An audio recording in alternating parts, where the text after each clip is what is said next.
আইয়ামে জাহিলিয়াত কেন বলি ওই যুগটাকে? কারণ সে যুগের শিরক ছিল এক নম্বর মৌলিক সমস্যা, যেটা এখনকার বিশ্বে সবচেয়ে বড় গ্লোবাল মৌলিক সমস্যা। এখনকার শিরকটা শুধু ধর্মতাত্ত্বিক না, এখনকার শিরকটা হচ্ছে পলিটিক্সের শিরক আছে, ইকোনমিক্সের শিরক আছে, কালচারের শিরক আছে, আপনার বিধর্মীদের মধ্যে তো আছেই। এছাড়াও আমাদের যে পড়াশোনার যে সিস্টেম, এডুকেশন যে প্যাটার্ন, এখানেও শিরক আছে। আস্তে আস্তে আমি ধরাই দিচ্ছি ইনশাআল্লাহ। তো তখনকার শিরকটা ছিল একটা সাময়িক প্রেক্ষাপট, একটা ক্ষুদ্র পরিসর। এখনকার শিরকটা হচ্ছে গ্লোবাল। এটা যদি আপনি ফাইন্ড আউট করতে না পারেন, ইন্না শিরকা লাযুলমুন আযীম এর মধ্যে পড়ে যাব। আর সূরা মাঈদার মধ্যে অন্য একটা আয়াতে আল্লাহ পাক বলেছেন যে ব্যক্তি মানে শিরকে লিপ্ত হচ্ছে, ইন্নাহু মান ইউশরিক বিল্লাহ ফাকাদ হারামাল্লাহু আলাইহিল জান্নাহ, আল্লাহ পাক তার জন্য জান্নাতকে হারাম করে দিয়েছে। নাউযু বিল্লাহ। যে ব্যক্তি শিরকে লিপ্ত হচ্ছে, আল্লাহ পাক তার জন্য জান্নাতকে হারাম করে দিয়েছে। ওয়া মাওয়াহুন নার, তার জন্য আবাসস্থল হবে জাহান্নাম। ওয়া মা লিয-যালিমিনা মিন আনসার, জালেমদের জন্য কোনো সাহায্যকারী নাই। এখানে শিরকারী ব্যক্তিকে আল্লাহ পাক জালেম বললেন, কারণ ইন্না শিরকা লাযুলমুন আযীম, এই জন্য। এছাড়াও সূরা নিসা যদি আপনারা পড়েন, আপনারা দেখবেন আল্লাহ পাক একাধিকবার বলেছেন যে ইন্নাল্লাহা লা ইয়াগফিরু আন ইউশরাকা বিহি, আল্লাহ পাক তার সাথে শিরকের গুনাহটা মাফ করেন না। ওয়া ইয়াগফিরু মা দুনা যালিকা লিমান ইয়াশা, আল্লাহ পাক এছাড়া যে কোনো গুনাহ যাকে ইচ্ছা মাফ করতে পারেন। যত বড় গুনাহ আমরা করি না কেন আল্লাহ পাক মাফ করতে পারেন ইনশাআল্লাহ। কিন্তু শিরকের গুনাহ নিয়ে কেউ যদি কবরে চলে যায়, নাউযু বিল্লাহি মিন যালিক, তাহলে এটা ক্ষমা হবে না, এটা স্পষ্ট। তাহলে এটা নিয়ে আমাদের কনসিয়াস থাকা উচিত ছিল, কিন্তু আনফরচুনেটলি আমাদের 15 বছরের শিক্ষা সিলেবাসে শিরক নামে কোনো কিতাব নাই। পড়েছেন কি কখনো? পরীক্ষা দিয়েছেন? Assignment private? সুবহানাল্লাহ। মুসলিম কান্ট্রির শিক্ষা ব্যবস্থা আস্তে আস্তে আসতেছে ইনশাআল্লাহ। শুরুতেই গলা টিপে ধরা যাবে না, তাই না? আস্তে আস্তে ইনশাআল্লাহ। দ্বিতীয় প্রবলেম ছিল রিবা। রিবা মানে কি? মাশাআল্লাহ, আপনারা তো জানেন। তো তখনকার সুদটা ছিল আবু জেহেল, আবু লাহাবের দারুন নাদওয়া কেন্দ্রিক। দারুন নাদওয়া মানে হচ্ছে তৎকালীন সময়কার পার্লামেন্ট আর কি। এখনকার অনেকটা ইউনাইটেড নেশনসের মতো। সরাসরি নামটা নিলাম কেন? কারণ দারুন নাদওয়া যা হতো ইউনাইটেড নেশনসে এখন তাই হয়, কোনো পার্থক্য নাই। তো দারুন নাদওয়া কেন্দ্রিক অর্থনৈতিক একটা ব্যবস্থা ছিল। তো সেখানে মূল ভিত্তিটা ছিল রিবা। আর এই রিবা ছিল কয়েকটা সেক্টরে, মানে কয়েকটা প্রকারভেদ ছিল এখানে। কিন্তু এখনকার গ্লোবাল যে রিবা, এখানে এত প্রকারভেদ আছে যেটা বোঝাতে হলে আপনাকে একদিন একটা ফুল ডে সেমিনার করতে হবে অনলি অন রিবা। এত ক্যাটাগরিজ আছে, এত প্রকরণ আছে, যেটা আমি 2 ঘন্টায় বলে শেষ করতে পারবো না। সারাদিন সময় লাগবে, 3-4টা সেশন লাগবে। এমনকি ঈদের আগের দিন আপনারা যে টাকাগুলো কিনছেন, বেশি টাকা দিয়ে কচকচা টাকা নিচ্ছেন, এর মধ্যে রিবা আছে। যে পেপার মানিটা আপনার মানি ব্যাগের মধ্যে আছে এখন, এখানে রিবা আছে। যে মনিটরি সিস্টেমটার মধ্যে আমরা আমাদের সেন্ট্রাল ব্যাংকগুলোকে ফাংশন করেছি, এর মধ্যে রিবা আছে। যে ওয়ার্ল্ড ব্যাংক থেকে লোন নেওয়ার জন্য আমরা উঠে পড়ে লেগেছি, এর মধ্যে রিবা আছে। যে ইলেকট্রনিক মানি আপনি বায়বীয়ভাবে পাস করছেন, এক্সচেঞ্জ করছেন, কেনা বেচা করছেন, এর মধ্যে রিবা আছে। রিবার এত ক্ষেত্র আছে যেটা আসলে সংক্ষিপ্ত সময় বোঝানো সম্ভব না। শুধু এতটুকু বলবো, ওই জামানার রিবা ছিল একটা নির্দিষ্ট ক্ষেত্র বিশেষে। এখনকার রিবা হচ্ছে পুরো গ্লোবাল ইকোনমিক সিস্টেমটাই দাঁড়িয়ে আছে অন দ্য বেসিস অফ রিবা। আল্লাহ পাক আমাদেরকে বোঝার তৌফিক দান করুন। আর আপনারা খুব ভালো করেই জানেন, রিবা এর 70 বা 73টা পাপের শাখা আছে। তার সবচেয়ে নিচের শাখাটা কি? নিজের মাকে বিয়ে করা। আমরা সবাই কম বেশি, নাউযু বিল্লাহি মিন যালিক, এই পাপের সাথে সম্পৃক্ত। আর সবচেয়ে মজার ব্যাপার দেখেন, আমাদের এই 15-20 বছরের যে এই এডুকেশন সিস্টেম, মানে প্যাটার্নটা আমাদের এখানে Islamic, the comparison between Islamic economics and world economics, এমন কোনো সাবজেক্ট আপনার চাই আছে? 15 বছরে পড়েছেন ভাই? অনেস্টলি বলেন। আপনারা যেখানে বসে আছেন, আমিও একসময় ওখানে বসেছি আমরাও। তো এই সিলসিলাটা কিন্তু আমরাও পার করেছি, এসএসসি, এইচএসসি, অনার্স, মাস্টার্সের ব্যাপারগুলো। এই পুরো 15 থেকে 16 বছরে বা আরো বেশি 18 বছরে the comparison between Islamic economics and the world economics, এরকম কোনো সাবজেক্ট আমরা পড়ি না নাকি? শত্রু সম্পর্কে যে জানে না সে কি শত্রুকে ডিফিট করতে পারবে? বরং সে ডিফিটেড হবে। এটাই হয়ে আসতেছে আমরা। আপনারা আরবের চিত্রগুলো একটু দেখেন কি হচ্ছে, ইশারা দিলাম, বাকিটা আপনারা বুঝে নেন। 3 নম্বর প্রবলেম ছিল মাদক, মনে থাকবে তো ইনশাল্লাহ? 1 নম্বরটা কি ছিল? 2 নম্বর? 3 নম্বর খামর মাইসের, মাদক এবং জুয়া। মানে এখন বললাম মাদক, এই মাদক আর জুয়ার এই প্রবলেমটাকে আপনি যদি একটু গ্লোবালি এখন মিলান, বলেন এটা কি বেড়েছে না কমেছে? শুধু একটা নির্দিষ্ট ক্ষেত্রে আছে, মক্কার মধ্যে না, সারা ওয়ার্ল্ডে। এই যে এখন ফোনে ফোনে জুয়া, ফোনের মধ্যে জুয়া, বাইরে জুয়া, IPL এ জুয়া, BPL এ জুয়া, ক্রিকেটে জুয়া, ফুটবলে জুয়া, সব জায়গায় জুয়া চলছে। ইভেন ফোনের মধ্যেও জুয়া, অনলাইনেও জুয়া, রাইট, অনলাইনেও জুয়া। আর মাদকের কথা বাদ দিলাম, আগে তো না হয় মানুষ কিছু মাদক খেয়েছে, যেই মাদক সম্পর্কে আল্লাহ পাক সার্টিফাই করেছেন যে ওই মাদকের মধ্যে কিছুটা কল্যাণ আছে। আয়াতটা পড়ে দেখেন, সূরা বাকারায় আছে, ইয়াসআলুনাকা আনিল খামরি ওয়াল মাইসির, তারা তোমাকে খামর এবং মাইসির সম্পর্কে জিজ্ঞাসা করে। কুল ফীহিমা ইসমুন কাবীর ওয়া মানাফিউ লিন-নাস, বলো সেখানে যা আছে তার বেশিরভাগই হচ্ছে নোংরামি, পাপ, খারাপ, কিন্তু কিছুটা উপকারিতা আছে। এটা কিন্তু কোরআনে আছে। আর এখনকার মাদকগুলো এত ডেঞ্জারাস যে আপনাকে হিপনোটাইজ করে ফেলতে পারে। এমনও মাদক বের হয়েছে যেটা খাওয়ার প্রয়োজন নাই, শুধু তার দিকে যদি একটু ফু দেয়, উপাদানটা দিয়ে একটু ফু দেয়, সে অলরেডি হিপনোটাইজ হয়ে যাবে। সে নিজেই তার চেইন, সোনা দানা, মানি ব্যাগ বের করে দিয়ে দিবে মানুষ। এটার একটা ওয়ান কাইন্ড অফ মাদকের মধ্যে। তো এখন এটা গ্লোবাল সমস্যা। আমি আপনাদেরকে বোঝাতে যাচ্ছি যে কম্পারিজনটা খুব বেশি বেশি দরকার, যে আমরা কি আসলে আইএমএ জাহিলিয়াত থেকে বের হতে পেরেছি কিনা। গল্পটা একটু ছোট হলেও মেসেজগুলো অনেক ডিপ। 3 নম্বর হচ্ছে, এটা 3 বললাম না, 4 নম্বর হচ্ছে নারী জাতির অবমাননা। এটা ছিল আইএমএ জাহিলিয়াতের সুন্নাত। সুন্নাত মানে আদর্শ, এই জন্য বললাম সুন্নাত। আইএমএ জাহিলিয়াতের সুন্নাত। মেয়েদেরকে জীবন্ত কবর দেওয়া হতো। এখনো দেখা যায় গর্ভে মেয়ে বাচ্চা এসেছে, এটা শুনলে অনেকেই বাচ্চাদেরকে পেটেই মেরে ফেলছেন। যদিও বাংলাদেশ মুসলিম কান্ট্রি বলে সংখ্যাটা অনেক কম, কিন্তু আমাদের পার্শ্ববর্তী রাষ্ট্রে এটা সংখ্যা অনেক বেশি। মেয়েদের বৈবাহিক অধিকার দেওয়া হতো না, সম্পত্তির অধিকার দেওয়া হতো না। তো এখন বা এটা কোথায় হচ্ছে? বিবাহ বহির্ভূত সম্পর্কে এখনকার সমাজ জর্জরিত। জিনা এখন সমাজে প্রকট, ব্যভিচার প্রকট। এখনকার সমাজে মেয়েদের সম্পত্তির অধিকার পর্যন্ত আমরা নিশ্চিত করতে পারি নাই। এমনকি শিক্ষার অধিকারটুকু কিন্তু অনেক ক্ষেত্রে নিশ্চিত হয় নাই। আর তারা যদি শিক্ষা অর্জন করতে ঘরের বাইরে আসে, তাদের নিরাপত্তা কিন্তু নিশ্চিত হয় নাই। হয়েছে কি? ধর্ষণ কি বেড়েছে না কমেছে? আপনারা সবাই সাক্ষী এগুলো। আদম শুমারির মতো যদি কোনো সতীত্ব শুমারি করতে পারে বাংলাদেশে কেউ, সে দেখবে যে বাংলাদেশে অনার্স পড়ুয়া বহু ছেলে মেয়ে অনার্স শেষ করার আগেই তাদের সতীত্ব নষ্ট করে ফেলছে। এছাড়া টিজিং তো আছেই, অ্যাবিউজিং তো এগুলো তো আছেই। তো নারীর অবমাননার বিষয়গুলো যদি বলতে শুরু করি, এটা আলাদা সেশন লাগবে। এটা আপনারা সবাই বুঝতে পারছেন যে আমরা ওই দুষ্ট চক্র থেকে বের হতে পারি নাই। 4 নম্বর এটা হলো। 5 নম্বর হচ্ছে গোত্রীয় হানাহানি। আর কি গোত্রীয় হানাহানি, কনফ্লিক্ট, বিভিন্ন ব্যাটেল হতো গোত্রে গোত্রে। এটা আইএমএ জাহিলিয়াতের মধ্যে ছিল। এখন এই গোত্রীয় হানাহানিটা কিন্তু পলিটিক্যাল দ্বন্দ্ব, গ্লোবাল অ্যাসপেক্টসে এই যে যুদ্ধ বিগ্রহগুলো, এইগুলো তো রূপ নিয়েছে, কোনো অংশে কমে নাই, কিন্তু বেড়েছে। নবী সাল্লাল্লাহু আলাইহি ওয়াসাল্লামের পুরো যুগে এই 23 বছর যদি আমরা হিসেব করি, দেখবো যত ব্যাটেল হয়েছে সব মিলে মোটামুটি ভাবে 2 থেকে 3 হাজার মানুষ হয়তো মারা গেছে। আল্লাহু আ'লাম বিস-সাওয়াব, আল্লাহ ভালো জানে।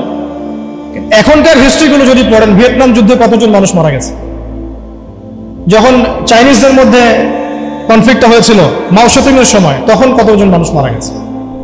রাশিয়ানদের সোভিয়েতের সময়, ওই বিপ্লবের সময় কতজন মানুষ মারা গেছে।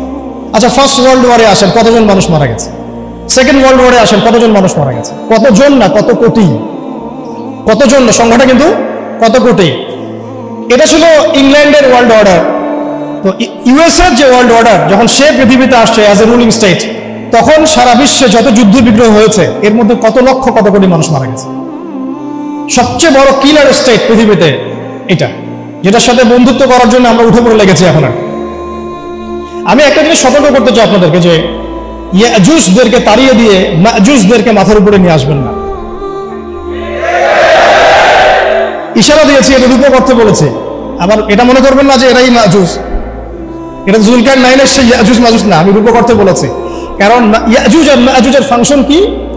ইন্না ইয়াজুজ ওয়া মাজুজ মুফসিদুনা ফিল আরদ। হে জুলকারনাইন, আমাদের জন্য একটা দেয়াল নির্মাণ করে দাও, কারণ ইয়াজুজ আর মাজুজ আমাদের জমিনে ফাসাদ সৃষ্টি করছে। ইউফসিদুনা ফিল আরদ, ইউফসিদুন, তারা ফাসাদ সৃষ্টি করছে, ফাসাদ, ফিতনা, ফাসাদ। তো এগুলো কি ফাসাদ না? তার মানে সারা ওয়ার্ল্ডে যারা ফিতনা এবং ফাসাদ ছড়িয়ে বেড়ায় তারা কোনো না কোনো ভাবে ইয়াজুজ আর মাজুজের ফিতরত বা খাসলত লালন করে। ফিতরত, খাসলত সরাসরি না হলেও ওই আদর্শ লালন করে। তো সতর্ক করতে চাই যে ইয়াজুজের পরিবর্তে কোনো মাজুজকে আমরা যেন মাথার উপরে না নিয়ে আসি। তো যে প্রসঙ্গে এদিকে চলে আসলাম যে দেখুন, এই গোত্রীয় হানাহানির বিষয়গুলো কিন্তু এখনো কমে যায় নাই, বরং সারা ওয়ার্ল্ডে এগুলো বেড়েছে। এবং তথাকথিত যে সভ্যতা বলে আমরা দাবি করি পশ্চিমাদেরকে, তাদের হাতে বিগত 100 বছরে 1914 সালে অটোম্যানরা ডিফিট হওয়ার পরে, বা 1919-এ একবারে ফুললি ডিফিট হওয়ার পরে, বা 1924 সালে ওই যে মোস্তফা কামাল আতাতুর্কের যে গভর্নমেন্ট, ওর পর থেকে আপনি লাস্ট 100 বছরটা হিসেব করে দেখেন তাদের হাতে পৃথিবীতে কতজন মানুষ মারা গেছে। 100 বছর হিস্ট্রি, জাস্ট 100 বছর।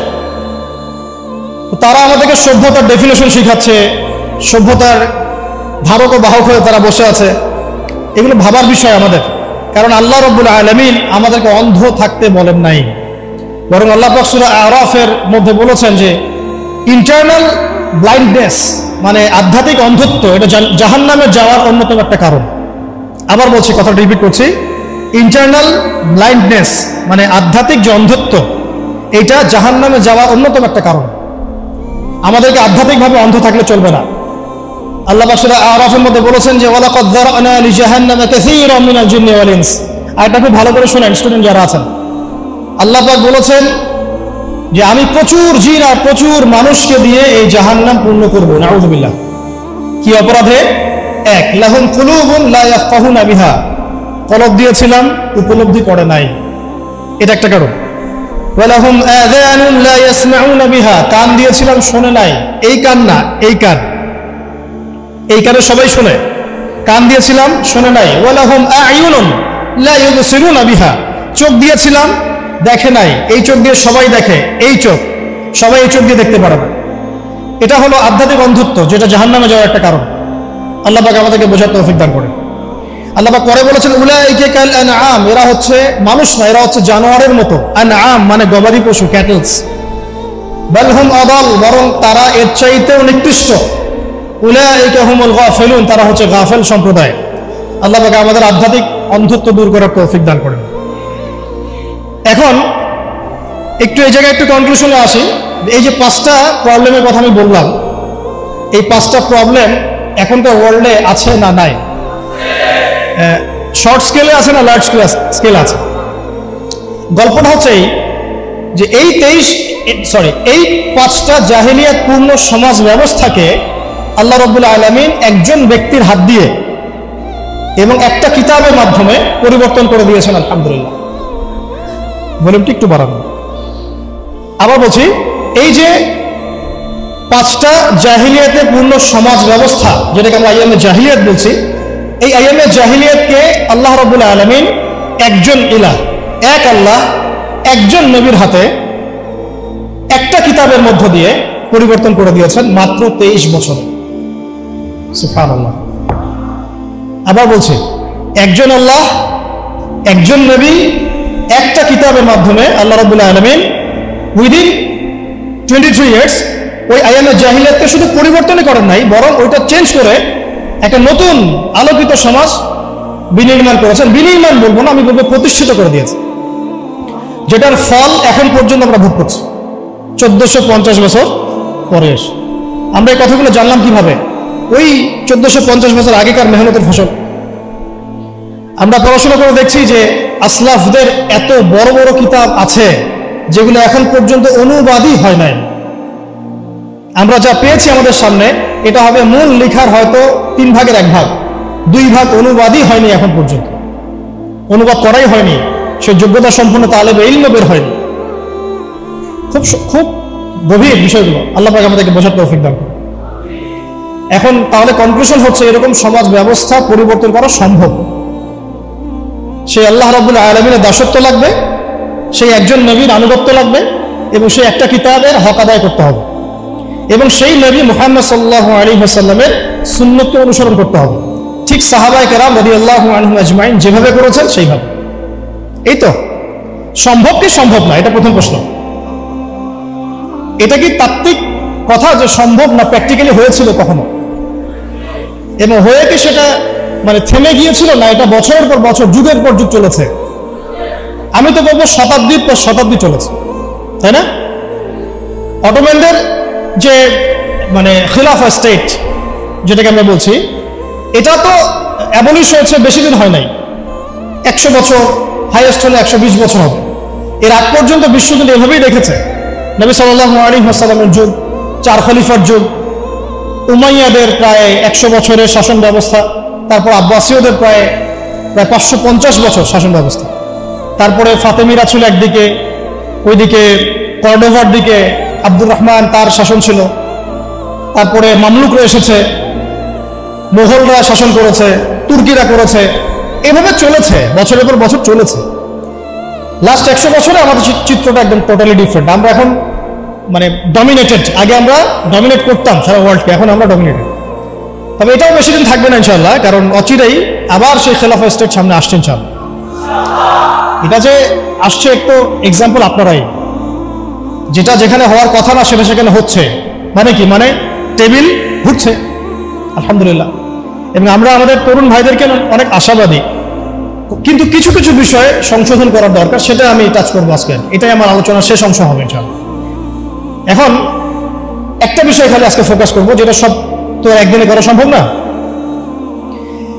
আপনাদের কি মনে হয় এই সমাজটা পরিবর্তন হয়েছে কি শুধুমাত্র মিষ্টি মিষ্টি কথায়, না কোনো ত্যাগ এবং স্যাক্রিফাইস ছিল? শুধু কি সৎ কাজে আদেশ করেই হয়েছে, না অসৎ কাজে নিষেধ করতে হয়েছে? আমরা কি শুধু দাওয়াতের কাজই করেছি, না ক্ষেত্র বিশেষে আমাদেরকে লড়তেও হয়েছে? প্রয়োজনে আমাদেরকে মার খেতে হয়েছে, সবর করতে হয়েছে, আবিসিনিয়াতে চলে যেতে হয়েছে, তায়েফে যেতে হয়েছে, মদিনায় হিজরত করতে হয়েছে, প্রয়োজনে বদরে যেতে হয়েছে, উহুদে আসতে হয়েছে, খন্দকে আসতে হয়েছে, কখনো পররাষ্ট্রনীতি অ্যাপ্লাই করতে হয়েছে, কখনো সন্ধি করতে হয়েছে, কখনো শান্তি চুক্তি করতে হয়েছে। এক একটা ক্ষেত্রে এক এক রকম ইনিশিয়েটিভ আমাদেরকে নিতে হয়েছে। তবে একটা বিষয় আমরা এক জায়গায় ছিলাম, সেটা হচ্ছে এক আল্লাহ, একজন নবী, একটা জামাআ, একটা ইমারা, একটা কিতাব, একটা সুন্নাহ। এই জিনিসগুলোতে যখন ভাটা পড়েছে তখন আমাদের শক্তি কমে গেছে। কথা কি বুঝতে পারছেন? গল্পটা হচ্ছে এই যে নবী সাল্লাল্লাহু আলাইহি ওয়াসাল্লাম এই সমাজে জন্মগ্রহণ করেও এই সমাজের জাহিলিয়াতের মধ্যে তিনি মিশে যান নাই, বরং এগুলো থেকে তিনি দূরে ছিলেন। যখন তার কাছে ওহী এসেছে, ওহী আসার পর থেকে মাত্র 23 বছর সময় নিয়েছেন তিনি। এই 23 বছরে তিনি ওই পুরো সমাজের সমস্ত জাহিলিয়াতকে দূর করে নতুন একটা সমাজ বিনির্মাণ করেছেন আলহামদুলিল্লাহ। এবং আমরা বুঝলাম যে এটা আমাদের দ্বারা সম্ভব ইনশাআল্লাহ, এটা আমাদের দ্বারা সম্ভব ইনশাআল্লাহ। নাকি সম্ভব না? তো সম্ভব হতে হলে যে কয়েকটা কাজ করতে হবে, সে কয়েকটা কাজ আগে বলে নেই, মুখস্থ করেন। সর্বপ্রথম আমাদেরকে ইলমের চর্চা করতে হবে, জ্ঞানের চর্চা করতে হবে। 1 নম্বর মনে থাকবে তো ইনশাআল্লাহ। কোন জ্ঞানের চর্চা করব? যেই জ্ঞান আমাকে আল্লাহ পর্যন্ত পৌঁছে দেয় সেই জ্ঞান। কোন জ্ঞানের চর্চা করব না যেই জ্ঞান আমাকে আল্লাহ থেকে দূরে সরায় দেয়? সিম্পল। কোন জ্ঞানের চর্চা আমি করব? যেই জ্ঞান আমাকে আল্লাহ পর্যন্ত পৌঁছে দেয়। কোন জ্ঞানের চর্চা আমি করব না যে জ্ঞান আমাকে আল্লাহ থেকে দূরে সরায়? 2 নম্বর হচ্ছে, আমি কি শুধু একমুখী জ্ঞানে শিক্ষিত হব? উত্তর হচ্ছে না। এই যুগকে যদি আমরা ডিল করতে যাই এবং কোরআন সুন্নাহকে হাতে নিয়ে ওয়ার্ল্ডকে চ্যালেঞ্জ করতে চাই, তাহলে আমাকে ভার্সেটাইল নলেজ রাখতে হবে। তবে আমার ভিত্তিটা হবে অবশ্যই তাওহীদের জ্ঞান দিয়ে, কোরআনের জ্ঞান দিয়ে, সুন্নাতের জ্ঞান দিয়ে। এরপরে আমি যেদিকে যাব সেটা আমি বাছাই করব, কিন্তু আমার ভিত্তিটা যেন হয় কোরআন এবং সুন্নাহ ভিত্তিক শিক্ষা ব্যবস্থা দিয়ে। এটা নিয়ে দুটো কথা আছে, পরে বলছি ইনশাআল্লাহ। 3 নম্বর যে কাজটা করতে হবে সেটা হচ্ছে যা শিখবো তার উপরে আমল করতে হবে। যা শিখবো তার উপরে আমল করতে হবে। আমলবিহীন জ্ঞান দিয়ে কোনো কাজ নাই। ইলম শিখলাম কিন্তু আমল নাই, এটা দিয়ে সমাজ পরিবর্তন হবে না, ব্যক্তিও পরিবর্তন হবে না। 4 নম্বর, একা একা ইলম চর্চা করব না, বরেণ্য উলামায়ে কেরামদের সোহবতে জ্ঞান শিখব। একটা প্রতিষ্ঠানে আমরা পড়াশোনা করছি, এখানে আপনারা পড়ছেন, আপনি কি একা একা পড়ছেন? একটা সিস্টেম আছে, টিচার আছেন, সিলেবাস আছে। আপনি কি বাসায় বসে অনলাইনেই মাস্টার্স করে ফেলছেন? না, প্রতিষ্ঠানে আসছেন, টিচারের সামনে বসছেন, ক্লাস করছেন, অ্যাসাইনমেন্ট জমা দিচ্ছেন, কোচিং করছেন, প্রয়োজনে মেসে থাকছেন, প্রয়োজনে বাড়িঘর বিক্রি করে দিয়ে ফর্ম ফিল আপ করছেন। আপনার তো স্যাক্রিফাইস আছে, তাই না? আপনারও তো অনেক অবদান আছে। এমনি এমনি তো আপনি মানে সার্টিফাইড হচ্ছেন না, ডিগ্রি অর্জন করছেন না। ঠিক সেম, যদি আপনি দিনের জ্ঞান অর্জন করতে চান তাহলে উলামায়ে কেরামদের কাছে আপনাকে আসতে হবে। আরবিতে একটা প্রবাদ আছে খুব সুন্দর, যে জ্ঞানের কাছে আসতে হয়, জ্ঞান কারো কাছে যায় না। জ্ঞানের কাছে আসতে হয়, জ্ঞান কারো কাছে যায় না। জ্ঞানের একটা গায়রত আছে, জ্ঞান সহজে কাউকে ধরা দেয় না। যদি আপনি আপনার সমস্ত কিছু জ্ঞান অর্জনের জন্য ব্যয় করেন তাহলে জ্ঞান আপনাকে তার সামান্য কিছু দিবে, সব দিবে না, সামান্য কিছু দিবে। ইলমের গায়রতটা এরকম। তো এটা করা, তাহলে উলামায়ে কেরামদের সাথে সহবতে থাকা, পরামর্শ ভিত্তিক চলা, একা একা না চলা। একা একা চললে দেখা যাবে নেক্সট রোতে ধোঁকা খাবেন আপনি। কেউ যদি একা একা ডক্টর হয়, চেম্বার খুলে বসে, আপনি কি রুগী দেখাবেন? অনেস্টলি বলেন। ওই যে এক ভাই, ধরেন আমাদের এক ভাই, নাম এক্স আব্দুল্লাহ, তো সে বলছে আমি কোনো ইউনিভার্সিটিতে পড়ি নাই কিন্তু আমি ডক্টর হয়েছি। তা আমি শুধু ডক্টরই হই না, আমি হার্টের স্পেশালিস্ট, নিউরো মেডিসিন স্পেশালিস্ট। আমি অত বড় সাবজেক্ট বাদ দেন, নর্মালি এমবিবিএস। আমরা কি তাকে আসলে বিশ্বাস করব? তার কাছে কি আমরা যাব চিকিৎসা করাতে? আপনি কি অন্য কাউকে সাজেস্ট করবেন তুমি যাও? আমি যাচ্ছি না, তুমি যাও, আপনি কেটে বলবেন? তাহলে ইলমের ক্ষেত্রে আমরা এমন কেন হলাম? দিনই ইলম অর্জন করতে হলে আমাকে সেই একটা ক্রাইটেরিয়া মেনটেন করে আমাকে আসতে হবে। সিলেবাস লাগবে, উলামায়ে কেরাম লাগবে, প্রতিষ্ঠান লাগবে, এবং তাদের সোহবতে থেকে দিন শিখতে হবে, সময় লাগবে। এটা কি আমরা 5 বছরে শিখে ফেলেছি? আপনি এখানে সময় দিচ্ছেন 15 বছর, 20 বছর। তাহলে যদি আমরা চাই বড় কোনো ফকিহ হব, বড় কোনো মুজতাহিদ হব, বড় কোনো তাফসীর কারক হব, উলামা হব, তাহলে আমাদেরকে সময় দিতে হবে, 1 দিন 2 দিন না, কমপক্ষে 10 থেকে 15 বছর। এটা দেওয়ার পরেও যে আমরা বড় আলেম হয়ে যাব, মুহাদ্দিস হয়ে যাব, নিশ্চিত না। কারণ এই অঙ্গরে জ্ঞান শেখার কোনো শেষ নাই। তার উপর আবার ওই জ্ঞানের উপর আমল লাগবে, এবং সেই যেটা আমি শিখেছি ওইটা সত্যি সত্যি সমাজে বাস্তবায়ন করছি কিনা, এটাও একটা ফ্যাক্টর। কি তো অত গভীরে নিচ্ছি না আপনাদেরকে। মূল কথাটা হচ্ছে উলামায়ে কেরামের সোহবতে থাকা। এটা হলো 4 নম্বর। 5 হচ্ছে হালাল খাওয়া, হারামের দিকে না যাওয়া, হালাল রিজিকের দিকে ছোটা, হারামের দিকে না যাওয়া। 6 নম্বর আখলাক, চরিত্রটাকে পবিত্র রাখার চেষ্টা করা। না, বরং আসলে রাখতেই হবে। বোধ দিনী বোন, দিনী ভাই সবাইকে বলছে আর কি, আখলাক বা চরিত্রটাকে পবিত্র রাখতেই হবে। এর জন্য যা করা তাই করতে হবে। 7 নম্বর হচ্ছে যে আমাদের আত্মশুদ্ধি অর্জন করতে হবে, তাজকিয়া অর্জন করতে হবে। তাজকিয়া মানে হচ্ছে হৃদয়টাকে পবিত্র রাখা। এখানে দুনিয়াবি লোভ, লালসা, হিংসা, বিদ্বেষ, গীবত, তহমত এগুলো বাদ দিয়ে একটা ফ্রেশ মন লালন করবেন। এই মনটা নিয়ে আপনি আল্লাহর পথে ছুটবেন। 8 নম্বর, সবাই মিলে সৎ কাজে আদেশ করতে হবে এবং অসৎ কাজে নিষেধ করতে হবে। মানে সবাইকেই অ্যাটলিস্ট পার্ট টাইম দায়ী হতে হবে। কয়েকজন মানুষের উপরে দায়িত্ব ছেড়ে দেওয়া যাবে না। কথা কি বুঝতে পারছি? কয়েকজন মানুষের উপরে দায়িত্ব ছেড়ে দিয়ে আপনি নিশ্চিন্তে বসে থাকবেন না। উম্মাহ আপনার কাছে কিছু চায়, এটা দায়িত্ব শুধু আমার একার না, আপনাদের সবারই। তাই সৎ কাজে আদেশ, অসৎ কাজে নিষেধ সবাইকেই করতে হবে, দিনী ভাই বোন সবাইকেই। এখানে সুরত হচ্ছে যার যতটুকু যোগ্যতা ওই আলোকে করব। যে বিষয়টা আমি বুঝি না, যে যোগ্যতা আমার নাই, সেটার দাওয়াত আমি দিতে যাব না। তখন হবে কি, আমি ওইটার দাওয়াত দিলে মানুষ বিভ্রান্ত হবে। ঠিক আমার দাওয়াতে যদি মানুষ আল্লাহর পথে আসে, আমি যেমন নেকি পাবো, ওই রকম আমার দাওয়াতে যদি মানুষ ভুল পথে চলে যায়, আমি কিন্তু গুনাহগারও হব। খেয়াল রাখতে হবে, ঠিক আছে? আর 9 নম্বর হচ্ছে প্রতিভাগুলোকে মূল্যায়ন করা এবং প্রতিভাগুলোকে সততার সাথে বের করা। আপনার মধ্যে কি প্রতিভা আছে, নিশ্চয়ই না কোনো না কোনো প্রতিভা তো আছে। ওই প্রতিভাটুকু অনেস্টলি বের করেন, বের করে আল্লাহর রিজামন্দে, আল্লাহ পাকের সন্তুষ্টির জন্য ওই প্রতিভাটাকে আপনি দিনের পথে কাজে লাগান। আর 10 নম্বর হচ্ছে মুসলিমদের মধ্যে ঐক্য বজায় রাখেন, বিভক্ত হবেন না। ঐক্য বজায় রেখে চলার চেষ্টা করি ইনশাআল্লাহ তাআলা। এই কাজগুলো যদি একটু ইহসানের সাথে দিল লাগিয়ে এবং দীর্ঘ সময় ধরে করা যায়, আমরা খুব আশাবাদী যে এই তরুণ প্রজন্মকে দিয়ে ইনশাআল্লাহ আগামীতে দিনের বড় কোনো খেদমত হবে ইনশাআল্লাহ। তাদের ডেডিকেশন আছে, সাহস আছে এবং অনেক ক্ষেত্রে আবেগও আছে, কিন্তু আমরা চাই না এগুলো মিসইউজ হোক। আমরা চাই এগুলো শুধু আবেগের বসে না, বরং বিবেক দিয়ে ভেবে চিন্তা করে একটা কনস্ট্রাকটিভ জীবন রসুল মেনটেন করে আপনি সামনের দিকে আগান। আল্লাহ পাক তৌফিক দান করেন। এর বাইরে আরো অনেক কথা আছে, টাইম মেনটেন করা, ভালো প্যারেন্টিং, ভালো পরিবার গঠন করা, সন্তান প্রতিপালন, আরো অনেক ব্যাপার আছে, আমি মেজর কয়েকটা বললাম। এবং ধারাবাহিকতা বজায় রাখা, আজকে অনেক বেশি করলাম কালকে নাই এমন না হওয়া, অল্প করে হলেও প্রতিদিন কিছু কিছু করে করা। তো এই কাজগুলো যদি আমরা করতে পারি দিন কায়েম হবে ইনশাআল্লাহ। আশাবাদী আপনারা? এখন বাস্তবতা দেখি আমি আস্তে আস্তে শেষের দিকে যাচ্ছি, অনেক লম্বা করবো না, আপনাদের বিরক্তি ধরাবো না।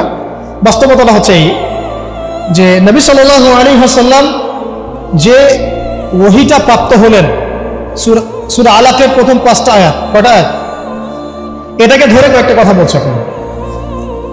এই যে 23 বছরের কথা আমি বললাম, 23 বছরে সমাজটা পরিবর্তন হয়ে গেছে। এমন সমাজ যে সমাজে এই জাহিলিয়াতগুলো ছিল, কিসের ভিত্তিতে হয়েছে? জাদু দিয়ে, মানুষকে মেরে পিটিয়ে, রিমান্ডে নিয়ে টর্চার করে, মানুষকে উঠিয়ে আয়না ঘরে নিয়ে পরিবর্তন করা হয়েছে। কোনটা বলেন?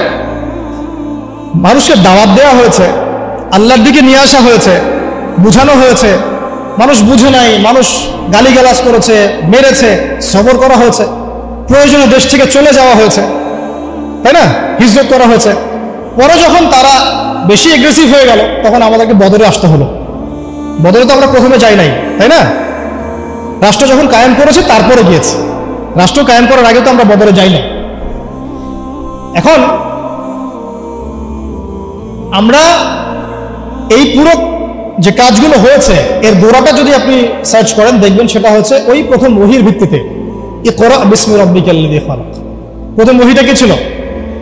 ইকরা বিসমি রাব্বিকাল্লাযী খালাক। আজকে একটু সময় নিয়ে আমি আয়াতগুলো আপনাদেরকে বোঝাচ্ছি। অনেক জায়গায় সময় পাই না, পরিবেশ পাই না। আমার কাছে মনে হচ্ছে এখন বলার মতো পরিবেশ আছে, তাই বলছি। ধৈর্য আছে আপনাদের? আচ্ছা, একটু শুনেন, আয়াতগুলো শুনেন। অনেকে এইটুক বলে আর কি, ইকরা বিসমি রাব্বিকাল্লাযী খালাক, এবং আমি দেখেছি অনেক সেকুলার প্রতিষ্ঠান, ইভেন ইংলিশ মিডিয়াম স্কুল কলেজের বাইরেও আয়াতটা লেখা আছে। আসলে এর দ্বারা কি বোঝানো হয়েছে? নবী সাল্লাল্লাহু আলাইহি ওয়াসাল্লাম পেরেশান, এই সমাজটাকে কিভাবে পরিবর্তন করব। তিনি সমাজের এই জাহিলিয়াতগুলো থেকে নিজেকে দূরে সরিয়ে রাখেন, ওই হেরা গুহায় গিয়ে বসে থাকেন। আপনারা যারা নামাজ পড়েন 5 ওয়াক্ত, আপনার কানের পাশে যদি মিউজিক প্লে করা হয় ধুমধারাক্কা, আপনার কি ভালো লাগে? ভালো লাগে কি আপনার? নিশ্চয়ই ভালো লাগে না। আর নবী সাল্লাল্লাহু আলাইহি ওয়াসাল্লাম, যার আগেও কোনো গুনাহ নাই, পরেও কোনো গুনাহ নাই, তার কাছে কেমন করে ভালো লাগবে? তিনি তো একজন নবী। সমাজে এইসব জাহিলিয়াত দেখে তিনি দূরে সরে থাকেন। দেখেন আমাদের সমাজেও কিন্তু যে মানুষগুলো একটু আল্লাহওয়ালা, সমাজের জাহিলিয়াত তাদেরকে ভালো লাগে না, তারা আলাদা হয়ে চলে। তখন সমাজ তাদেরকে বলে তার আনসোশ্যাল, তাই না? আমরা বিপদে পড়ি, তখন খুব বিব্রতকর অবস্থায় পড়ি। তাহলে নবী সাল্লাল্লাহু আলাইহি ওয়াসাল্লাম সেখানে পেরেশান। আল্লাহ পাক তখন পেরেশানি দূর করছেন এইভাবে, ওহী নাযিল করে, যে আপনি যে সমাজটাকে পরিবর্তন করতে চাচ্ছেন, এটা এমনি এমনি হবে না। এটার জন্য জ্ঞানের চর্চা দরকার, জ্ঞানের বিপ্লব দরকার। সুবহানাল্লাহ। এই জন্য প্রথম আয়াত আসছে পড়ুন। প্রথম আয়াত তো বলা হয় নাই যে শিরক করবেন না, মাদক দ্রব্য কেউ সেবন করবেন না, পর্দা করো, ইভেন নামাজ পড়ো, আল্লাহকে সিজদা করো, হ্যাঁ, সুদ খেও না, এরকম কি প্রথম আয়াত ছিল? প্রথমে বলা হচ্ছে পড়াশোনা করতে। ইকরা বিসমি রাব্বিকাল্লাযী খালাক। ইকরা মানে পড়ুন, ইকরা মানে বিসমি মানে নামে, নাম দ্বারা, রব্বিক মানে আপনার রবে, রব্বিকা আপনার রবের, আল্লাযী যিনি, খালাক সৃষ্টি করেছেন। অর্থ দাঁড়াচ্ছে ইকরা বিসমি রাব্বিকাল্লাযী খালাক, পড়ুন আপনার সেই রবের নামে যিনি আপনাকে সৃষ্টি করেছেন। শুরুতে বলেছিলাম, আপনাদের মনে আছে কিনা, যে জ্ঞান আপনাকে আল্লাহর দিকে নিয়ে যাবে সেটাই জ্ঞান। এইটা হচ্ছে দ্য ডেফিনেশন অফ নলেজ। বুঝাতে পারছি কি ভাই? জ্ঞানের সংজ্ঞা কি? যে জ্ঞান আপনাকে আল্লাহর দিকে নিয়ে যাবে সেটাই হচ্ছে মূলত জ্ঞান। ইকরা বিসমি রাব্বিকাল্লাযী খালাক। এখনকার এই আয়াতটা নিয়ে আগে দুটো কথা বলে নেই। আচ্ছা দাঁড়ান, আগে অনুবাদটা করে নেই। দ্বিতীয় আয়াতে আল্লাহ পাক বলেছেন খালাকাল ইনসানা মিন আলাক। খালাকাল ইনসানা মিন আলাক, যিনি মানুষকে সৃষ্টি করেছেন জমাট বাঁধা রক্তপিণ্ড থেকে। পুরা আমাদের যে মেডিকেল সায়েন্স আছে, এই আয়াত থেকে তাদের শেখার যে কত কি আছে আল্লাহ ভালো জানেন। আল্লাযী ইকরা ওয়া রাব্বুকাল আকরাম। ইকরা ওয়া রাব্বুকাল আকরাম, আপনি পড়ুন, আপনার রব মহিমান্বিত। আল্লাযী আল্লামা বিল কলম, যিনি মানুষকে কলম দ্বারা জ্ঞান শিক্ষা দিয়েছেন। পুরো সিস্টেমটার মধ্যে আপনার কলম, এবং সেই লাউহে মাহফুজেও আছে কলম। কলম দিয়ে লাউহে মাহফুজে লেখা হচ্ছে। ইভেন কলম আল্লাহ পাকের প্রাচীন সৃষ্টি। আমাদেরকে সৃষ্টি করার, আসমান জমিন সৃষ্টি করার 50,000 বছর আগে আল্লাহ পাক এই কলম, এই লাউহে মাহফুজ, আরশ, এগুলো সব সৃষ্টি করেছেন। তাকদীর লিখে ফেলেছেন। কলমকে আল্লাহ পাক বলেছেন উক্তুব, লিখো। কলম বলেছে মাযা আকতুব, আমি কি লিখবো? আল্লাহ পাক বলেছেন কিয়ামত পর্যন্ত যা হবে সব লিখে ফেলো। আমরা যে জীব আর জড়র সংজ্ঞা পড়েছি, সংজ্ঞাটা ঠিক না। আল্লাহ পাকের যখন হুকুম হবে, আজকে আমরা যেখানে বসে আছি এই জমিনও কথা বলবে ইনশাআল্লাহ। ইয়াউমাইযিন তুহাদ্দিসু আখবারাহা, যেদিন এই জমিন তার বৃত্তান্ত বর্ণনা করবে। তো জীব জড়ের এই ক্লাসিক্যাল সংজ্ঞা বাদ দিয়ে আমরা এটা বোঝার চেষ্টা করি। তো আল্লাহ পাক বলছেন যে যিনি মানুষকে কলম দ্বারা জ্ঞান শিক্ষা দিয়েছেন। শুধু তাই না, আল্লামাল ইনসানা মা লাম ইয়ালাম, তিনি মানুষকে সেই জ্ঞান শিক্ষা দিয়েছেন যা মানুষ জানত না। আপনারা যখন আর একটু পড়াশোনা করবেন দেখবেন বুদ্ধিবাদ পড়ানো হবে। এই মানুষ বায়োলজিক্যালি জ্ঞান অর্জন করেছে এমনটা পড়ানো হয়। অভিজ্ঞতাবাদ পড়ানো হয়, কেউ কেউ সমন্বয় মতবাদ পড়ান। কিন্তু আসলে জ্ঞানের উৎস কিন্তু আমরা না। জ্ঞানের মূল উৎস হচ্ছে আল্লাহ পাক নিজে, স্বয়ং তিনি হচ্ছেন জ্ঞানের মূল উৎস। আল্লাহ নিজে তার সৃষ্টিকে, মানে বান্দাদেরকে জ্ঞান শিক্ষা দিয়েছে। দলিল একটা আছে, আদম আলাইহিস সালামকে সৃষ্টি করার পর আল্লাহ পাক কিন্তু বলেছিলেন ওয়াল্লামাল আদামা আসমাআ কুল্লাহা। আল্লাহ রাব্বুল আলামিন আদম আলাইহিস সালামকে তার পক্ষ থেকে সব নাম শিক্ষা দিয়েছেন। সুবহানাল্লাহ। জ্ঞানের মূল উৎস কে তাহলে? আচ্ছা, এখন এই 5টা আয়াত যখন নাজিল হলো, অর্থগুলো তো মোটামুটি জানলেন। ইকরা বিসমি রাব্বিকাল্লাযী খালাক, পড়ুন আপনার সেই রবের নামে যিনি আপনাকে সৃষ্টি করেছেন। খালাকাল ইনসানা মিন আলাক, যিনি মানুষকে জমাট বাঁধা রক্তপিণ্ড থেকে সৃষ্টি করেছেন। ইকরা ওয়া রাব্বুকাল আকরাম, পড়ুন আপনার রব মহিমান্বিত। আল্লাযী আল্লামা বিল কলম, যিনি মানুষকে কলম দ্বারা জ্ঞান শিক্ষা দিয়েছেন। আল্লামাল ইনসান মা লাম ইয়ালাম, মানুষকে সেই জ্ঞান শিক্ষা দিয়েছেন যা মানুষ জানত না। এই যে গল্পের জার্নি বিগেন সেখান থেকে। এরপরে 23 বছর পরে আপনি মক্কার দিকে তাকান, দেখবেন সেখানে কোনো শিরক নাই, আছে? কোনো রিবা নাই, আছে? কোনো মাদক নাই, কোনো মেয়ের অবমাননা, ইভেন কোনো জুয়া, ধর্ষণ, বিচ্ছিন্ন দু একটা ঘটনা ঘটতে পারে। কোনো গোত্রীয় হানাহানি, কিচ্ছু নাই। কত বছর? 23 বছর। জার্নিটা কোথা থেকে শুরু হলো? হেরা গুহা থেকে। কোন আয়াত থেকে? ইকরা, পড়ুন থেকে। এখন আপনারাও সব স্টুডেন্ট, আপনারাও পড়ছেন, মাশাআল্লাহ 15 বছর হয়ে গেছে। আমরাও পড়েছি, আমারও 15 বছর চলে গেছে। এর আগেও অনেক জেনারেশন পড়েছে, তাদেরও শত শত বছর চলে গেছে। কিন্তু নবী সাল্লাল্লাহু আলাইহি ওয়াসাল্লামের মতো জ্ঞান দিয়ে সমাজ পরিবর্তন করতে পেরেছে কতজন? বা কেউ কি পেরেছে? আদৌ কি কোনো জাতি এসেছে যারা সেই জ্ঞান দিয়ে পুরো সামাজিক সমস্ত সমস্যার সমাধান টানতে পারে? তাহলে এখান থেকে আমাদেরকে বুঝতে হবে আমাদের জ্ঞানের দৈন্যতা কোন কোন জায়গায় আছে। বুঝতে পারছেন কি কিছুটা? আমরা তো ট্রাই করলাম, বিগত 50 বছর হলো স্বাধীনতা, রেজাল্টটা কি? সামাজিক ইম্প্যাক্টটা কোথায়? ইম্প্যাক্ট এইখানে, নামাজ, রোজা, হজ, যাকাত, বাস। ইভেন যাকাতও এখন খুব একটা মানুষ দেয় না, ইল্লা মাশাআল্লাহ। বেশিরভাগ মানুষ শুধু যাকাত দেয় না, নামাজ পড়ে যারা তারাও অনেকে যাকাত দেয় না। কিন্তু ইসলামের অন্যান্য যে বিধানগুলো আছে, এই বিধানগুলোর কয়টা সমাজে বাস্তবায়িত হয়েছে? একটাও কি হয়েছে? আসলে একটাও হয়। এখন যদি আপনি আমাকে বলেন যে ভাই আপনাকে আমি উপদেষ্টা বানাই দিলাম, এখন তো উপদেষ্টা ফেসবুকে হয়।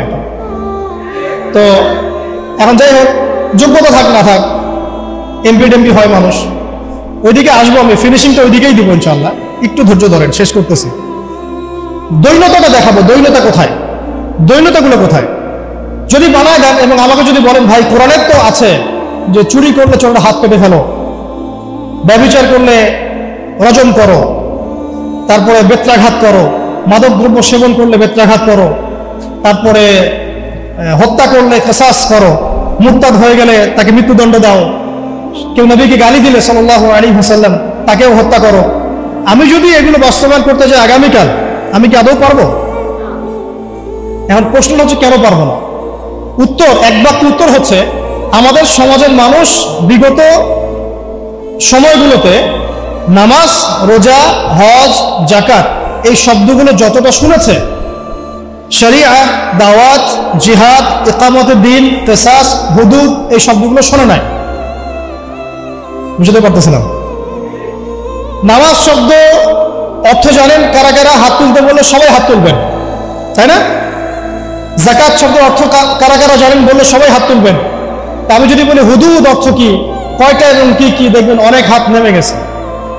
কিসাস অর্থ কি, কত প্রকার কি কি, হাত নেমে যাবে। শরিয়া আইন কত প্রকার কি কি, কোন কোন আইনগুলোকে শরিয়া আইন বলে আমরা অনেকেই জানবো না। তাহলে এখানে আমাদের সামাজিক একটা ব্যর্থতা আছে। এই ব্যর্থতাটা আমরা আমাদের কাঁধে নিতে চাই, অন্যদেরকে দিতে চাই না। এই ব্যর্থতা তাদের যারা এইসব জায়গায় দাঁড়িয়ে কথা বলি, যারা আমরা লিখি, যারা আমরা অন্যকে নসিহত করি, যারা আমরা মিম্বরে বসি, যারা আমরা খুতবা দেই, ওয়াজ মাহফিলের প্যান্ডেলে বসি, আমাদের সবার দায়িত্ব এটা, আমাদের কাঁধে আসবে এটা। কেন জনগণ এই শব্দগুলো জানে নাই? সিম্পল, বলা হয় নাই, বা বলা হলেও অত গভীরভাবে আলোচনা হয় নাই, আলোচনা করা হয়তো পরিবেশ পাওয়া যায় নাই, অথবা অডিয়েন্স সাড়া দেয় নাই, বা বলতে গেলেই ধরা হয়েছে আর ওই আয়না ঘরে টপ টপ করে ফেলা হয়েছে। তো এখন তো অনেক প্রতিবন্ধকতা, এখন না হয় কিছু কথা বলা যাচ্ছে। তো আমরা চাচ্ছি এই ফ্লোটা যেন জারি থাকে। এই জন্য আমাদের দোয়া করা উচিত আল্লাহ পাক যেন ইসলামপন্থী কোনো সরকারকে উপরে নিয়ে আসেন। আমরা জানি যে এখন আমরা শরিয়া কায়েম করতে পারবো না, কিন্তু পারবো না, আল্লাহ পাক চাইলে তো অবশ্যই পারবো, কিন্তু আমাদের একটা প্রজ্ঞার আলোকে আমরা বলছি যে এখন ইনস্ট্যান্ট আপনি শরিয়া কায়েম করতে পারবেন না। প্রেক্ষাপটটা এমন নাই, মানুষ এটা বুঝে না, তাদের কাছে আমরা জনমত তৈরি করতে পারি না সেভাবে। কিন্তু যদি কোনো ইসলামপন্থী সরকার আমাদের মাথার উপরে থাকেন, তখন দেখা যায় আমরা একটা সময় পাবো, সুযোগ পাবো মানুষকে দাওয়াত দেওয়ার জন্য। আজ না হলেও কাল ইনশাআল্লাহ দেখা যাবে ঠিকই জনগণ এটা বুঝতে পারছে ইনশাআল্লাহ। তারা নামাজকে যেমন গুরুত্ব দিবে, শরিয়াকেও গুরুত্ব দিবেন ইনশাআল্লাহ। আল্লাহ পাক আমাদেরকে বোঝার তৌফিক দান করেন। বাস্তবতায় এসে শেষ করি। একটা কিতাব, এই একটা কিতাবের দাওয়াত একজন নবীর সুন্নাত সমাজে বাস্তবায়িত করার ফলে একদল মানুষ একসাথে মেহনত করেছেন, সাহাবায়ে কেরাম, সমাজ পরিবর্তন হয়ে গেছে। ঠিক আছে তো কথা? আর আমরা সবাই এক জায়গায় আসতে পারি না, বাংলাদেশে এটা সম্ভব বলে আমার কাছে মনেও হয় না। তবে এখন আমি বলি যে এটা জরুরত নাই, প্রয়োজন নাই। আল্লাহ পাক যদি অল্প কিছু মানুষকে কবুল করেন, ওই মানুষগুলোকে দিয়েই সমাজ পরিবর্তন হবে। সবাইকে এক জায়গায় আসতে হবে না, যদি না আসে কোনো সমস্যা নেই, জরুরি না, আসলে ভালো, আলহামদুলিল্লাহ। একজন আমিরের অধীনে ছিলেন, নেতা কয়জন ছিল তখন? তো এখন আমরা সবাই মিলে এক জায়গায় বসতে পারছি না, এবং আমরা আমাদের মধ্য থেকেও একজন বিচক্ষণ নেতাকে সামনে এগিয়ে দিতে পারছি না। এখানে আমাদের মনের মধ্যে অনেক সমস্যা দেখা যায়। অনেকে একজনকে মানতে চায়, আরেকজনকে মানতে চায় না। অনেকের মনের মধ্যে থাকে এমন, আমি কি কম জানি, আমি কেন তার আনুগত্য করবো, কেন দাসত্ব না, আমি কেন তার আনুগত্য করবো। অনেক প্রবলেম, আমরা পারি না। কিন্তু অন্তত যেটা পারবো সেটা আমি বলছি, শুধু যেটা পারি না ওটা আজকে বলছি না। পারবো কোনটা? সেই এক আল্লাহর তাওহীদ শিখতে পারবো, পারবো কিনা ইনশাআল্লাহ। পারবো কোনটা? সেই একজন নবী সাল্লাল্লাহু আলাইহি ওয়াসাল্লামের সুন্নতের উপর নিজে প্রতিষ্ঠিত থাকার চেষ্টা করবো ইনশাআল্লাহ। আমার দেহ, আমার চিন্তা, আমার চেতনা, আমার কাজ, আমার কর্ম সব নবীর সুন্নাহ মোতাবেক হবে ইনশাআল্লাহ। পারবো কোনটা? সেই একটা কিতাব আল কোরআনের হক আদায় করা, পারবো তো ইনশাআল্লাহ। শেষ পয়েন্টটা আপনাদের সাথে আজকে শেয়ার করছি আজকের মতো, যে ওই যে একটা কিতাব, এই কিতাবের হক আছে মোট 6টা। কয়টা বলেন?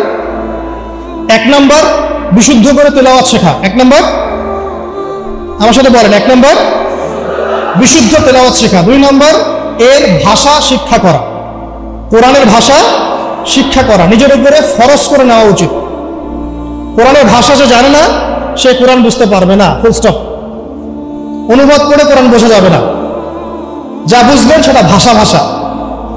অ্যারাবিক টু অ্যারাবিক না বুঝতে পারলে কোরআনের মূল অন্তর্নিহিত সার আপনি উদ্ধার করতে পারবেন না, চরমভাবে ব্যর্থ হবেন। একটা ল্যাঙ্গুয়েজ না জানলে আমি ইংরেজি ডিপার্টমেন্টে ভর্তি হতে পারবো না, সিম্পল, এটা অ্যাজ সিম্পল অ্যাজ দ্যাট। আমি ইংরেজি জানি না, তাহলে ইংরেজি মাধ্যমে আমি পড়াশোনা করতে পারবো না, সিম্পল। আরবি জানি না, আমি কোরআন বুঝতে পারবো না। যা বুঝতে পারবো সেটা অনুবাদ দেখে দেখে, অনুবাদ দেখে বোঝাটা আর কোরআনের গভীরে যে ঢোকা, এটা মানে 7 জমিন আর 7ম আসমানের মধ্যে পার্থক্য, এত বেশি পার্থক্য সম্ভব না। তো 2 নম্বর হচ্ছে আমাকে ভাষা শিখতেই হবে। আমরা একটা জোর দাবি জানাবো, প্রত্যেকটা প্রতিষ্ঠানে যেন কোরআনুল কারীম শিক্ষাটাকে বাধ্যতামূলক করা হয়। প্রত্যেকটা প্রাইমারি স্কুলেই আল কোরআনের শিক্ষাটাকে বাধ্যতামূলক করতে হবে। আপনারা এগ্রি করেন তো না কিছু? প্রত্যেকটা হাই স্কুলে আরবি ভাষা শিক্ষাটাকে বাধ্যতামূলক করা উচিত, যেভাবে ইংরেজি বাধ্যতামূলক করেছেন ঠিক সেভাবেই। প্রত্যেকটা ইউনিভার্সিটিতে নবী সাল্লাল্লাহু আলাইহি ওয়াসাল্লামের জীবনের জন্য সিরাতের আলাদা ফ্যাকাল্টি থাকতে হবে ইনশাআল্লাহ। প্রত্যেকটা প্রতিষ্ঠানে ফরজে আইনের কোর্স থাকতে হবে, আমাদের ভাইরা জানবে কোন কোন বিষয়গুলো ফরজে আইন।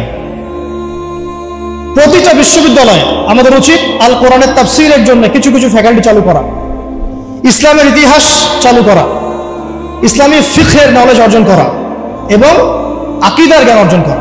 অন্তত এই 4-5টা সাবজেক্ট আমাদের প্রত্যেকটা প্রতিষ্ঠানে থাকা উচিত। ইউনিভার্সিটি লেভেলের কথা বলছি, অন্তত ইউনিভার্সিটি লেভেলে। আর মূল পড়াশোনা তো আমরা করবো প্রাইমারি লেভেল থেকেই। আল্লাহ পাক আমাদেরকে তৌফিক দান করেন। তো শিক্ষানীতিতে অনেক দৈন্যতা আছে, ওইটা আমার লাস্ট পয়েন্ট হবে ইনশাআল্লাহ। আগে বলে নেই যে 6টা কি কি। একটা কি ছিল?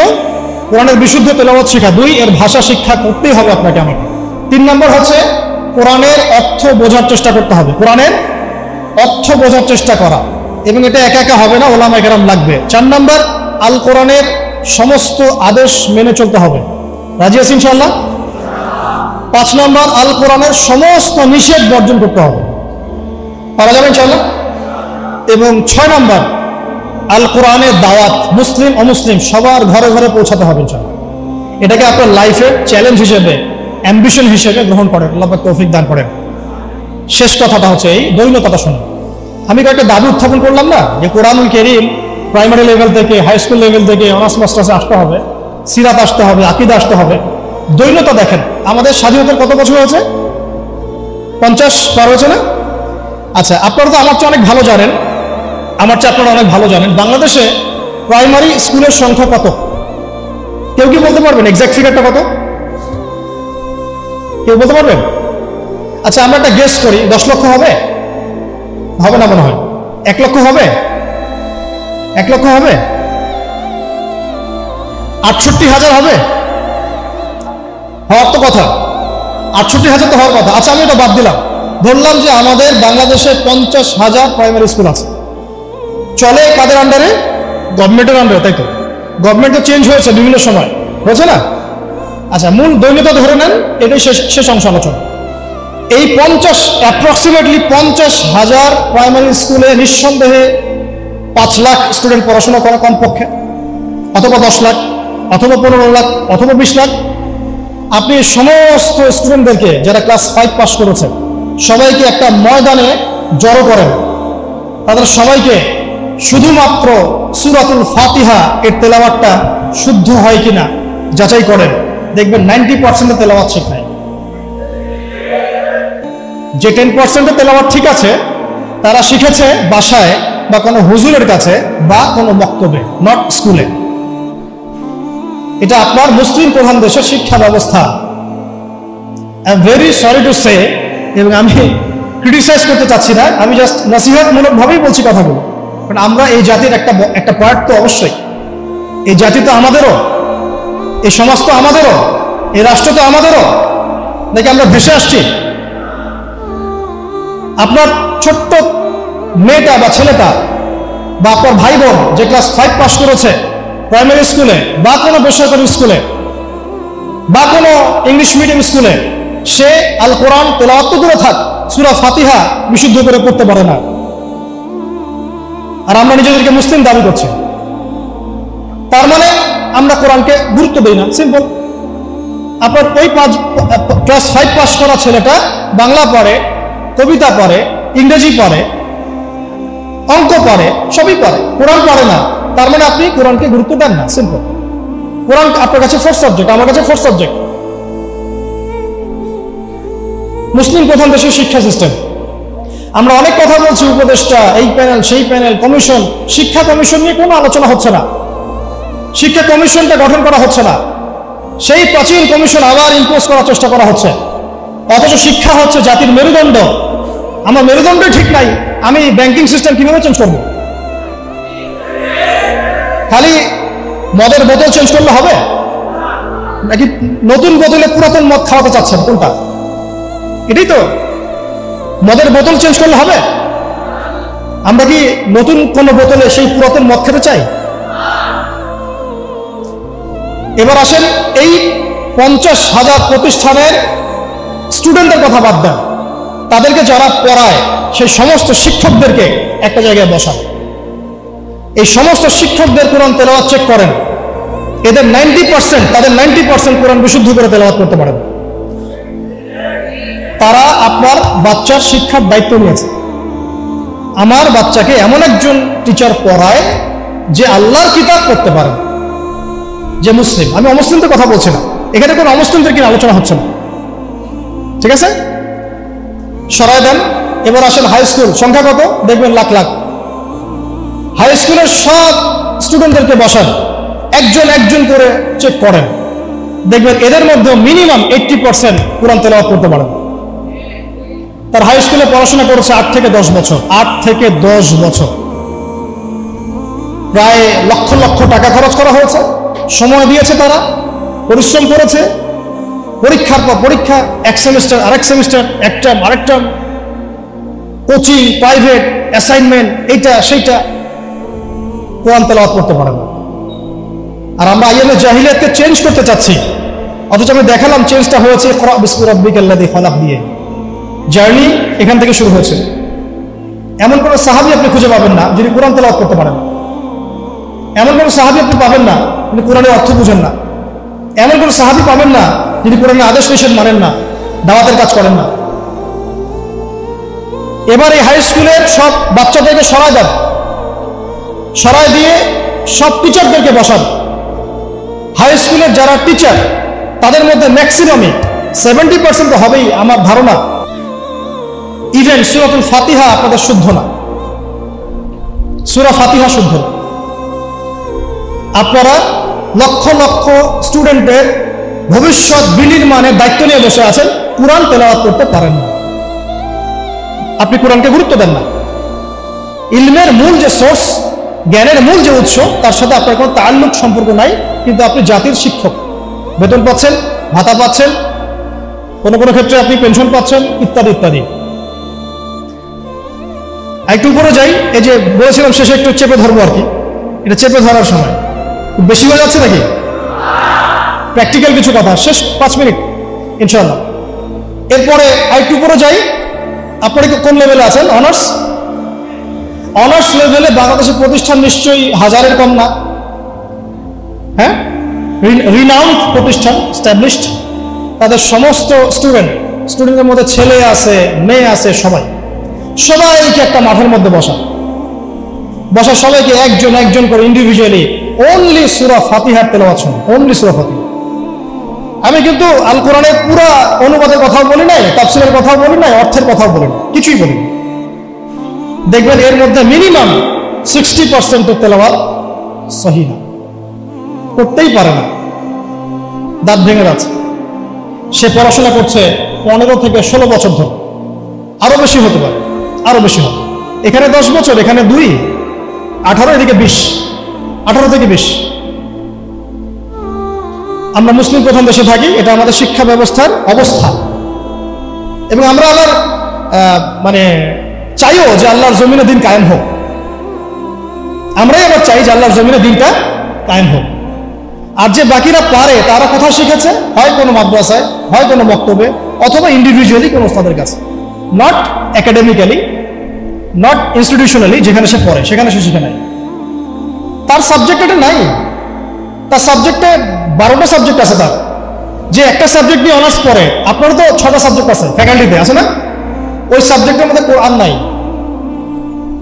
তাফসীর বলিনি আমি, অর্থ বলি নাই, হিফজ বলি নাই, ভাষাও বলি নাই, কোরআনের সাহিত্যের কথা বলি নাই, শুধু বলেছি কোরআন তেলাওয়াতটুকু নাই। আপনারা কি দাবি করেন যে আপনারা মুসলিম প্রধান দেশে থাকেন? এটা একটা চরম সেকুলার স্টেট, এটা ইসলামিক স্টেট নয়, এটা একটা চরম রকমের সেকুলার স্টেট, যেখানে নামাজ, রোজা, হজ, যাকাত, তাসবিহ, তাহলিলের মধ্যে ইসলামকে সম্বন্ধ করা হয়েছে। শিক্ষা, অর্থনীতি, রাজনীতি, সংস্কৃতি, এগুলো থেকে ইসলামকে মাইনাস করে দেওয়া হচ্ছে। এটাই জাতির সবচেয়ে বড় দুঃখ, সবচেয়ে বড় দুর্দশা। আল্লাহ পাক আমাদেরকে বোঝার তৌফিক দান করুন। এবার এই সমস্ত অনার্স পড়ুয়া ভাইদের, বোনদের, টিচারদেরকে আমরা বসাতে চাই একটা জায়গায়। এটা কল্পনা করছি আর কেন, অঙ্ক করি মনে মনে, বসার একজন একজন করে আপনি চেক করেন। তারা বাংলায় পারদর্শী থাকবে, সাধারণ জ্ঞান তারা জানবে, সাম্প্রতিক বিশ্ব তাদের মুখস্থ থাকবে, তারা কেউ কেউ বিশেষ ক্যাডার হবেন, আরো বড় হতে পারেন, ইংরেজি একদম ফ্লুয়েন্টলি বলে দিবেন, আমি যে লেকচার দিলাম সেটা ইংরেজিতে অনুবাদও করতে পারবেন, এবং রাষ্ট্রীয় বড় বড় দায়িত্বে তারা থাকবেন, বেতন পাবেন, ভাতা পাবেন, বাড়ি গাড়ি পাবেন। বাট আপনারা অন্তত 50% তাদের কোরআন তেলাওয়াত করতে পারেন। আপনারা লক্ষ লক্ষ তরুণ প্রজন্মের মেরুদণ্ড গড়ার কারিগরের দায়িত্ব নিয়েছেন কোরআন ছাড়াই, কোরআনের সাথে কোন রকম সম্পর্ক ছাড়া। হ্যাঁ, ওই বয়সে গিয়ে অনেকে হয়তো চিল্লা দিচ্ছেন, তাবলীগে সময় দিচ্ছেন, বা কোনো মসজিদে যাচ্ছেন, কোনো হুজুরকে ধরছেন, ধরে শিখছেন, তাদের সংখ্যা 0.111%, 0.0011%, খুবই কম। বেশিরভাগ তো বলছেন যে ফ্রি মিক্সিং থাকলে সমস্যা নাই, ক্লাসে এগুলো পড়ানোই যায়, ট্রান্সজেন্ডার এটা কোনো বিষয় না, রিবা এটা কোনো বিষয় না, এই যুগে কি ওইসব বিষয় চলে, এগুলো মৌলবাদী বিষয়, ইত্যাদি ইত্যাদি। আপনারা পশ্চিমাদের ভাষায় কথা বলছেন।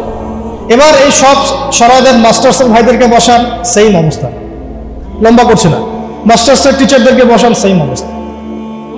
এখন বাইরে আছে আমাদের বেসরকারি ইংলিশ মিডিয়াম প্রতিষ্ঠানগুলো, তাদেরকে বসান, সেম অবস্থা। কিন্তু কোনো কোনো ক্ষেত্রে দেখা যায় তাদের মধ্য থেকে কোরআনের হাফেজ বের হয়েছে। এমনও ইংলিশ মিডিয়াম স্কুল আছে, আমি নিজেও একসময় কাজ করেছি, আমাদের পড়াশোনার ব্যাকগ্রাউন্ড তো এগুলোই ছিল আর কি। ওখানেও দেখতাম অনেক হাফেজ আছে, হচ্ছে, প্রাতিষ্ঠানিকভাবে হচ্ছে অথবা বেসরকারিভাবে হচ্ছে বা ব্যক্তিগত উদ্যোগে হচ্ছে। তো ইংলিশ মিডিয়াম প্রতিষ্ঠানগুলোকে বসান, সেম সেম অবস্থা দেখবেন। অন্যান্য সরকারি কারিকুলামের বাইরে যারা বেসরকারি স্কুল করেছেন তাদেরকে বসান, দেখবেন সেম অবস্থা। বেসরকারি স্কুল, বেসরকারি কলেজ, বেসরকারি ইউনিভার্সিটি, সেম অবস্থা। তাদের বড় বড় গর্জিয়াস প্রতিষ্ঠান আছে, বিশাল বিশাল ক্যাম্পাস, বিশাল বিশাল জমি, কোরআন নাই। ইল্লাল কোরআন, কুল্লু শাই মওজুদ, সবকিছু মওজুদ আছে, ইল্লাল কোরআন, কোরআন ছাড়া। যেটা আছে এটা এতই কম, এটা আই ওয়াশ শোডাউন করা ছাড়া কিছু না। এটা আই ওয়াশ করা যে আমি কিছুটা কোরআন পড়াই। আমাদের ওস্তাদ একটা কথা বলেন, আমাদের ওস্তাদের কথা বলছি, ওস্তাদ হচ্ছেন আমাদের বাইতুল মোকাররমের বর্তমান খতিব। তিনি একটা কথা বলেন যে মানুষ, এটা আমাকে বলেছেন পার্সোনালি, অন্যদেরকে বলেছেন কিন্তু আমি জানি না, যে মানুষ যে বিষয়টাকে গুরুত্ব দেয় তার জন্য মানুষ সময় ঠিকই বের করে নেয়। মানুষ যে বিষয়টাকে গুরুত্ব দেয় তার জন্য মানুষ সময় ঠিকই বের করে নেয়। ফোন চালাতে তো আমাকে বলা হচ্ছে না, আমি টাইম বের করে নিচ্ছি। বড় বড় ক্ষেত্রে গার্লফ্রেন্ডকে সময় দিতে আমাকে বলা হচ্ছে না, আমি টাইম বের করে নিচ্ছি। আমি ইউটিউবিং করতে টাইম বের করে নিচ্ছি, আমি ব্যবসার জন্য টাইম বের করছি, রাজনীতি করার জন্য টাইম বের করছি, কোরআন শেখার জন্য আমার টাইম হচ্ছে না। তার মানে আমি কোরআনকে, সিরাতকে, হাদিসকে, ইসলামের প্র্যাকটিক্যাল বিষয়গুলোকে আমি এতটা মূল্যায়ন করছি না। As simple as that. তো উস্তাদের একটা কিতাব আমার হাতে আছে, জাস্ট একটা বলে দেই, কয়েক সেকেন্ড লাগবে। প্রত্যেক ভাই যারা আজকে লেকচার শুনছেন, যারা তালেব ইলম মানে জ্ঞানের ছাত্র, আমরা আলেম হওয়ার কথা বলছি না, আমরা বলছি শুধু তালেব ইলম হয়ে যান, মানে জ্ঞানের ছাত্র হয়ে যান। যারা জ্ঞানের ছাত্র হতে চান, আমি একটু জ্ঞান শিখবো, আমি একটু ছাত্র হব, এই বইটা মাস্টবি পড়বেন। বইটার নাম হচ্ছে তালেবান ইলম পথ পাথেয়। এই তালেবান মানে তালেবান ভাই না, আমার আফগানিস্তানের তালেবান ভাইদের কথা বলা হচ্ছে না। তালেব মানে হচ্ছে কি? ছাত্র, অনুসন্ধানকারী। তালেব মানে কি? অনুসন্ধানকারী, মানে যে জ্ঞান শিখতে চায়। তালেবান ইলম, ইলমের তালেব যারা, জ্ঞানের অনুসন্ধানী যারা, তাদের জন্য পথ ও পাথেয়। এত চমৎকার একটা কিতাব, যেটা একবার পড়তে শুরু করলে আপনার কাছে মনে হবে শেষ না করে না উঠে। কিতাবটা বাসায় সংগ্রহ করে পড়ার চেষ্টা করুন। বাংলাদেশের সৌভাগ্য, বাংলাদেশে বাইতুল মোকাররম তার মতো মানের একজন খতিব পেয়েছে, আলহামদুলিল্লাহ। আমরা এটাই চাই যে এভাবেই ইসলামের একটা প্রসার ঘটতে থাক। এতে করে আগামী 5 বছর 10 বছর পরে যে বাংলাদেশ আপনারা দেখবেন, সেটা দেখে অবশ্যই পশ্চিমারা আমাদের দিকে তেড়ে আসবে। আমরা চাচ্ছি আসুক ইনশাআল্লাহ। শেষ কথা, এবার এই পুরো শিক্ষা সিস্টেমটা যারা পরিচালনা করেন তাদের সবাইকে একটা জায়গায় বসাই, অঙ্ক করি মনে মনে আর কি, সবাইকে একটা কনফারেন্স হলে বসায় দেন, যারা যারা এই শিক্ষা সিস্টেমটাকে ডিল করে, যারা নীতি নির্ধারক, পলিসি মেকার এই শিক্ষা সিস্টেমের, যেটা বিগত প্রায় 40-50 বছর থেকে চলছে মুসলিম কান্ট্রিতে আর কি, যার ভুক্তভোগী আমরা সবাইকে আপনি একটা জায়গায় বসান। আমি গ্যারেন্টি দিচ্ছি তাদের 80% সূরা ফাতিহা পড়তে পারবে,